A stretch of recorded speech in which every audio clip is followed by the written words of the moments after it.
Washington Journal continues. Joining us from Denver, Colorado, Nick Troiano of the group Unite America. He is their executive director. A discussion on independent candidates and getting them elected. Good morning to you. Good morning. First, a little bit about the group. What's its purpose, particularly when it comes to independent candidates? Sure. Well, thanks for having me, Pedro. And I want to start just by acknowledging that yesterday we observed the 17th anniversary of the September 11th attacks against our country and remembered the close to 3,000 Americans that were killed. We vowed to never forget, and we've honored that. But what we seem to have forgotten is what happened on September 12th, how our country and our political leadership were able to come together in strength and in unity. And that's what we seem to have lost since then. The idea that the most important identity that we have is the one that we share in common, that we're all Americans. And it was telling last year when our Secretary of Defense was asked, what is the biggest threat facing our country? He said the lack of political unity in our country. And that's because we have two political parties today that seem intent on ripping the country apart, on pitting one American against another to raise money, to win votes, and ultimately to do what it seems they're only focused on, which is to gain political power. That's the danger that we confront. Washington warned us about that in his farewell. He said that the alternate domination of one faction over another, sharpened by the spirit of revenge, is a frightful despotism. Lincoln said that a house divided cannot stand. That's the challenge that Unite America seeks to confront. We're building a movement of Democrats, Republicans, and independents who want to put country over party. And so we are recruiting and we're supporting great leaders, true public servants for office who can run for office and serve in office independently of either political parties so that they can represent the people and not the party bosses or special interests, and to bring the country together to solve some of the big problems that we face. So when you put your backing to a candidate, what's the requirements for you? And on the larger scale, how do you define an independent candidate? Well, an independent candidate is someone who's running for office not through either political party, but they gather enough signatures to get on the general election ballot as an independent. And there are over 450 independent candidates running for state and federal office this year. That's 100 more than we saw in 2016. That's more than twice as many that we've seen in 2010, so they're growing in number. Unite America gets to know them. We vet these candidates based on their credibility, their alignment with our principles, their ability to run a competitive campaign to figure out who we want to endorse and support. And we've endorsed 27 of those candidates running for state and federal office this election cycle. And we're trying to offer them the support structure that a Democrat or Republican would get from their political party, access to a community of donors, grassroots supporters, and importantly, the electoral infrastructure to run a competitive campaign. And so when, as far as specifics, what are some races that you're focusing on across the United States, particularly when it comes to independents? Well, I'm joining you from Denver, Colorado. This is home base for Unite America and for our state organization, Unite Colorado. Last time I joined you last year, we were trying to recruit 5 candidates to run for state legislature as independents. We've succeeded in finding and recruiting those candidates. So we have a slate of independents running here. We are supporting 2 candidates for U.S. Senate, Craig O'Dear in Missouri and Neil Simon in Maryland. And we're supporting 3 for governor, including the re-election of Governor Bill Walker in Alaska, who's the nation's only independent governor. And these are all folks who've signed on to what we call a Declaration of Independence. It's a statement of principles about the importance of an approach to governance that is about putting country over party, using common sense and finding common ground to solve problems, and advancing some common values of equality under the law, economic opportunity for all, and stewardship for the next generation. These are leaders that are pioneering a new way forward in our politics at a time when both political parties are running to their extremes and a growing plurality of voters are now unaffiliating. Over 40% consider themselves to be independents. Yet today, less than 1% of our elected officials are in our state or federal legislatures. That's what we aim to change.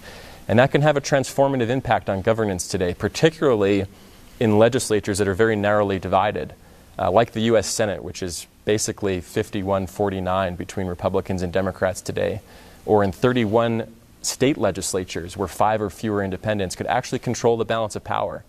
If 5 or fewer get elected, neither party has a majority, and that coalition of independents would have incredible leverage to choose who's in the leadership and set the policy agenda and change the rules of the institution, all to focus on problem solving and to put a stop to this partisan point scoring that stands in the way of us solving any of the problems that we face. Our guest will join us till about 9:30, and if you want to ask him questions about this movement, particularly toward independent candidates, 202-748-8000, the number to call. Only independents calling us for this half hour. So if you identify this way, you vote this way, you consider yourself an independent versus a Republican or Democrat, you can call and ask him questions. Again, 202-748-8000.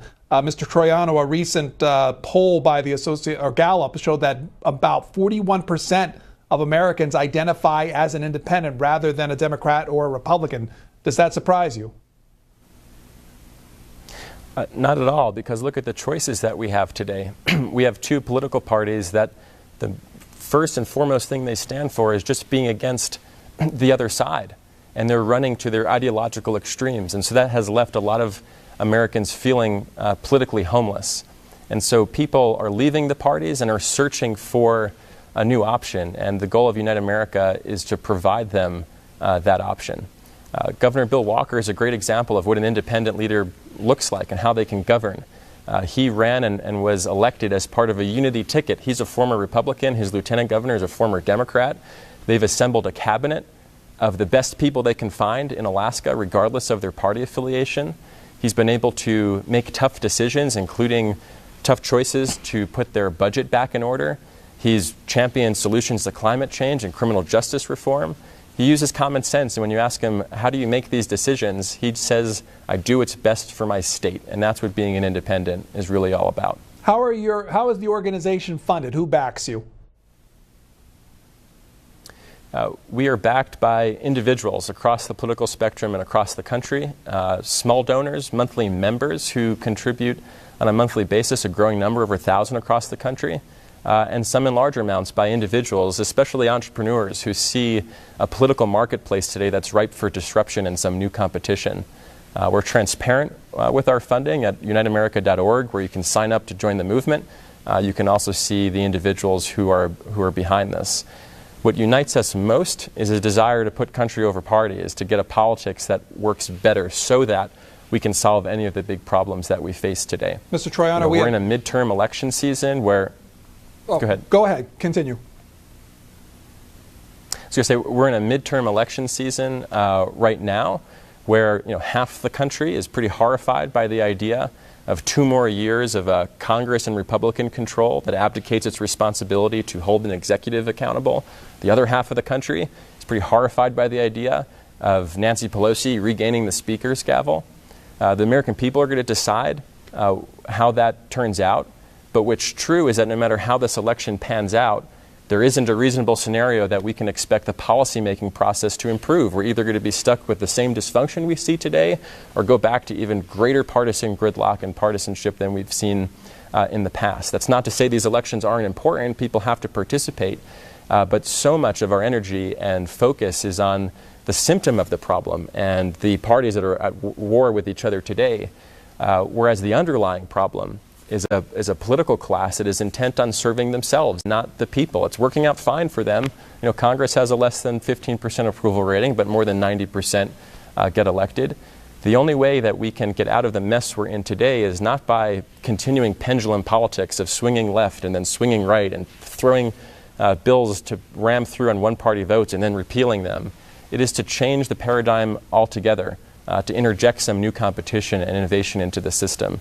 So we're not solving for 2018. We're trying to solve for how do we get our politics back on track over the next decade. It's going to take new leadership and another option outside of both of these political parties. It's independents only for our guest, Nick Troiano of Unite America. Our first call, Raj from Maryland. Go ahead. Yes, I really thank you for this conversation because I'm sick and tired of the bickering and the politics that is so partisan, as you alluded to, and you are 100% on target, that people like me who lean a little to the right of center, I'm sick and tired of both parties. They gang up forces behind our backs and they open up all of the devices that are meant to capture terrorists and all to go after innocent Americans because of political affiliations or political leanings. That is wrong, and I've had no choice right now but to make a pick of one of the two tribes, if you will. But I'm so glad the independents seem to be gathering force and momentum. So thank you very much. I'm going to join your organization and try to help where I can. But I'm sick and tired of the bickering and the politics that does not do anything for the common man. Thank you. Well, the good news is you're in Maryland. You're going to have another option on your ballot this year for U.S. Senate. His name is Neil Simon, son of immigrants, philanthropist, successful business person, never run for public office before, heard about our organization, got interested in running as an independent, helped launch his campaign, and now he's running strong. Think about a Senate that has an independent Neil Simon in it, along with independent Angus King, and perhaps a couple of the current incumbents or other independents who are running this cycle, like Craig O'Dear. That would transform politics as usual. We wouldn't have a majority leader McConnell or a minority leader Schumer. It's the independents as a coalition who can decide who gets to lead the institution, how committees are divided, what the issue agenda is. And on any particular issue, those independents can float ideas to build coalitions from the center out. And those independents will be the most sought after votes from both political parties who want to get anything done. So what we're trying to do is say we don't need to elect necessarily an independent for president. We don't need to start a third party from scratch. We just need to elect a few independents in a few key places, and that can change politics as we know it. This is Charles in Illinois. Yes. We have several different independent parties, and what they need to do is like have a primary where the one that gets the most votes, whichever independent party, then that would be the party that the independents back, and they would run just like the Republicans or Democrats. They would be able to be in your discussions, and they'd all back one party. But when they spread out to three or four, they don't have enough people to represent them. But there's 40% of independents. They could elect the president if they would just use it like a primary and select one, and all of them back them. Thanks. It's an interesting idea, but what's true is that in most elections, there are 0 independents on the ballot. So we're trying to solve that problem first. And interestingly, on a state legislative level, last election cycle, more than 40%, around 40% of state legislative seats only had one candidate on the ballot, either a Democrat or a Republican. And that's in large part because of how both parties have gerrymandered these districts to be safe for one side or another. Those are all seats that are primed for independents to step forward and run. We've seen that this cycle. One of our endorsed candidates is named Ann Diamond, who's running for state legislature in Washington. They have a top 2 primary system there. There was only a few candidates on the ballot in the primary. The top 2 go to the general election. She won her primary. She's on the general election ballot. Here in Colorado, there's Paul Jones, who's running for state house in a district that there's a Democratic incumbent and no Republican on the ballot. So but for his candidacy, the voters in that district would not have a choice. So independents provide a service just by making more political competition in our system and forcing both parties to have to compete for voters who are outside their party, rather than just skate to re-election without any competition. You had mentioned earlier Senator King of Maine, who serves as an independent, also Senator Sanders of Vermont. What do you think their impact has been in the U.S. Senate, particularly strictly as an independent? Well, I think Senator King comes closer to a more centrist independent, and his impact has been to call the shots as he sees them. He currently caucuses with Democrats, but he's been a voice of common sense in the Senate. More are needed. And that's our goal, is that if there were just a couple more independents, they can form their own caucus or coalition. It remains to be seen if Senator King would join. But this past weekend we saw a lot of coverage around the fact that Senator Ben Sasse, a Republican from Nebraska, came out and said that every day he wakes up thinking about leaving the Republican Party to become an independent. because both parties are not having the kinds of conversations or debate about where the country is going in the future. They're simply fighting and bickering over the issues in the present. What if Senator Ben Sasse were to leave his party? What if Senator Susan Collins were to do the same? It just takes a few to catalyze some pretty tremendous change, and that's already beginning to happen. We've seen that in the state legislatures. Again, here in Colorado, State Senator Sherry John has served in the legislature for 16 years. In her last term this year, she left the Democratic Party to become an independent. And she provided some crucial leadership as an independent to open conversations on both sides to broker an agreement around transportation funding. Independents can be the bridge in these legislatures where the center has largely fallen out over the past 2 decades. Independent line, again, independents only. This is from Maine. Carol, hello. Hi, thank you very much for taking my call. You've mentioned our Senators Collins and King. I have disenrolled from a major party this year. I just figured the 2 major parties gave us garbage this past year. So we have 2 independents running for governor in Maine. I'm wondering if you think either of those 2 have some traction. And I'm wondering, does your organization support third-party candidates at all, such as libertarians or anyone else, Green Party? Yeah, thanks for the question. We've endorsed an independent candidate in Maine. Her name is Terry Hayes. She's the current state treasurer in Maine, previously served in the legislature as well. She's one of the most incredible candidates that we've gotten to know this election cycle. And in Maine, a state that has elected independents to statewide office before, both to the Senate and to the governorship, we believe that she can win.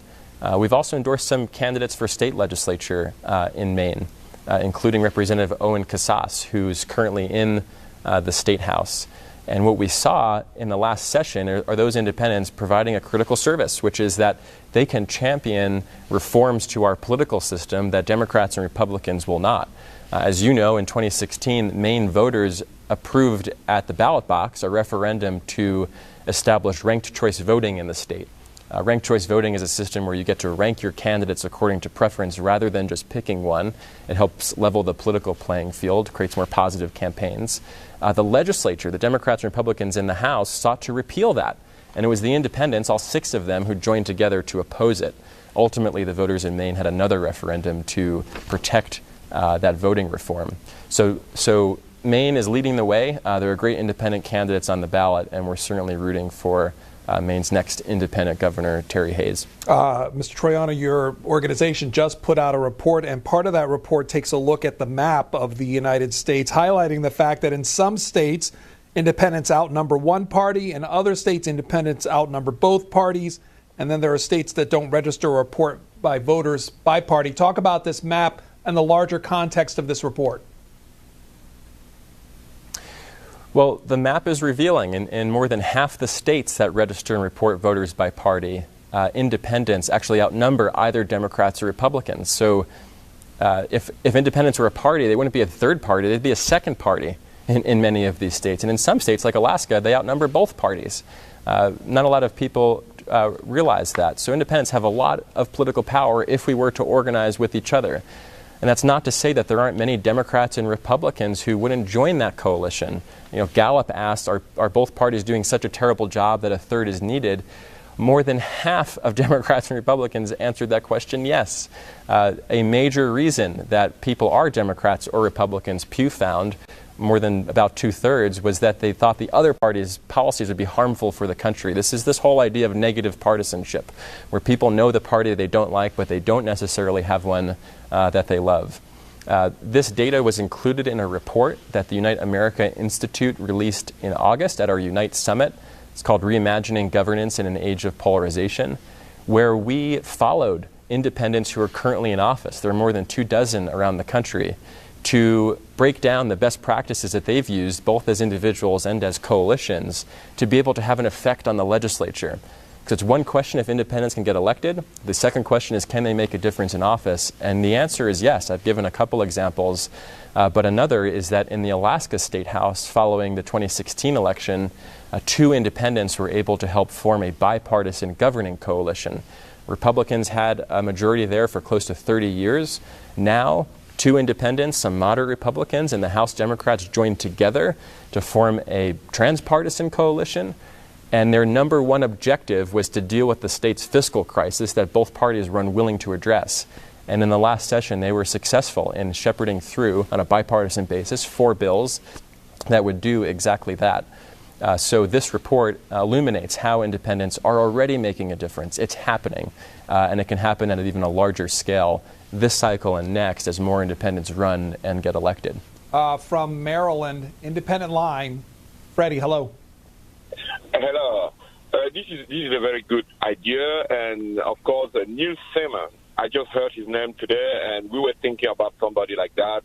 He's definitely getting my vote, and we will support him. But I'm very concerned when you take somebody like Angus King as an independent. I think when you are elected independent to Congress or to the Senate, you should not caucus with any of these 2 parties. Because when you look at Angus King or Democrat at more than 90% of the time, and I believe if there was an independent caucusing with the Republican, he would be voting for the Republican more than 90%. So when you are independent in Congress, you should not be caucusing with any of these parties. Thank you. I happen to agree with you, as do other independents who are running for office. Marty Groman, for example, is a candidate for U.S. House in Maine. When asked who would you caucus with, he said, I'd caucus with the people of my district. That's the right answer, because some insiders might say, well, how are you going to get your office space and committee? Nothing is getting done in the Congress today. We need some leadership that is truly independent of both political parties to be a voice for the growing 40+% of Americans who don't choose to affiliate with either side. Now, it's very possible that once in office as a coalition, they may choose to vote with one of the parties to form a majority. That's how they have leverage to choose who the leader is, whether it's the Speaker or the Senate Majority Leader, and to use that leverage to set the issue agenda. But independents, I believe the caller is right, should not pre-commit to being with one party or another. That is the essence of being a true independent. The Unite America Institute report highlights some recommendations, or at least some categories or characteristics of independent legislators. Some of them include they would put their districts and states ahead of partisan and special interests, find common ground and build bipartisan coalitions, champion good governance and political reforms. These candidates or legislators would also introduce ideas that both parties are unwilling to initiate and improve the policymaking process and elevate the debate. Mr. Troiano, then give an example, say when it comes to the economy. What's an independent approach to the economy, particularly since you would say that Republicans and Democrats come at this kind of topic differently? Well, I think a good approach with regard to fiscal issues, which impact the economy, is what we saw back in 2010. President Obama established a fiscal commission co-chaired by a Democrat and Republican. It was called Simpson-Bowles. They saw the unsustainable trajectory of our budget and national debt. They put together a commission that ultimately got a majority of Democrats and Republicans to vote yes on. That would deal with our long-term entitlement spending, putting that, slowing spending on entitlement programs, to reform our tax code in a way that would raise more revenue, not contribute to the deficit, and ultimately to grow the economy. Those were common sense ideas. Now, those are independent ideas. In fact, that's one of the major reasons why I left my former party and became an independent, and ultimately decided to run for Congress as an independent, because neither party is willing to make hard choices. Democrats are unwilling to touch entitlement programs. Republicans are unwilling to talk about more revenue. And so that idea of fiscal responsibility is missing from both parties. That's something that an independent can champion in Congress by drawing on some good ideas and building that coalition instead of running away from it to pander to the base of either party, because that's what politics today incentivizes for incumbents who have to win their primary or have to raise money from these special interest groups or say crazy things to get on television. Independents are free from that influence, and so they can champion these ideas that both parties are not. What was the one lesson you learned running for Congress as an independent about running as an independent? Start local. I did quite well in my hometown and home county. I think if I would have ran for state house, it would have been much more successful than running for Congress. And that's a perspective that Unite America has. We're trying to build this movement from the ground up, particularly in state legislatures where the barrier to entry is much lower. Instead of $1 million or $5 million or $10 million campaigns, these are $25,000, $50,000 or $100,000 campaigns. And with some early success, which we're looking to achieve in 2018, it will change people's perceptions of what is possible. Because the biggest barrier we face is not structural in nature, it's psychological. Once people believe this can happen, it will. And so by building from the ground up and by putting some wins on the board, which we're going to do here in November, we believe that this is a movement that can quickly accelerate towards the future. In Maryland, this is Gail. Hi, I'm a first-time caller, and my question to Nick is, how do you vet the candidates that you support? In other words, financially, morally. In other words, if I knew that you vetted these candidates very, very well, I think you have an excellent agenda. Thank you. Thank you. So anyone can run for office as an independent. What we try and do with our endorsements is to help send a signal to voters, to donors, to media of who the independents are, who have at least meet our criteria. I briefly described earlier, which is you're a credible candidate, you have the qualifications to run for office, that you are aligned with our principles. I mentioned the Declaration of Independence before. It's available at outnumber.org. Are you someone who puts country ahead of party? Do you use common sense and find common ground to solve problems? And then thirdly, on viability, do you have the ability to raise money and have enough name recognition or a base of support to run a viable campaign? We get to know them through a series of phone calls or meetings. We do a background check, and ultimately our endorsement committee considers this information and renders an endorsement, which then opens up access to our support structure for those candidates. So united.america.org/candidate shows the 27 that we've endorsed and the many more that we've put on our radar, candidates that we're watching to see what progress they make as we come close to Election Day. Doris from Florida. Go ahead. Hi. I was just wondering, does your organization accept contributions from corporations, and would you be willing to name them? Thank you. I can't name them because we don't. We only accept contributions from individuals to Unite America. If you go to united.america.org/organization, you can see all the individuals that have contributed to our effort. That's one of the problems that we seek to tackle in politics today is the influx of dark money, people who aren't willing to disclose their identities, who want to influence the political process. We aim to be fully transparent in that. In addition, many of our candidates don't accept contributions from political action committees, from PACs. They're running just with contributions from individuals, as the corrosive nature of money in politics today is one of the reasons why we see such dysfunction and gridlock. One more call, West Palm Beach, Florida. Jim, go ahead.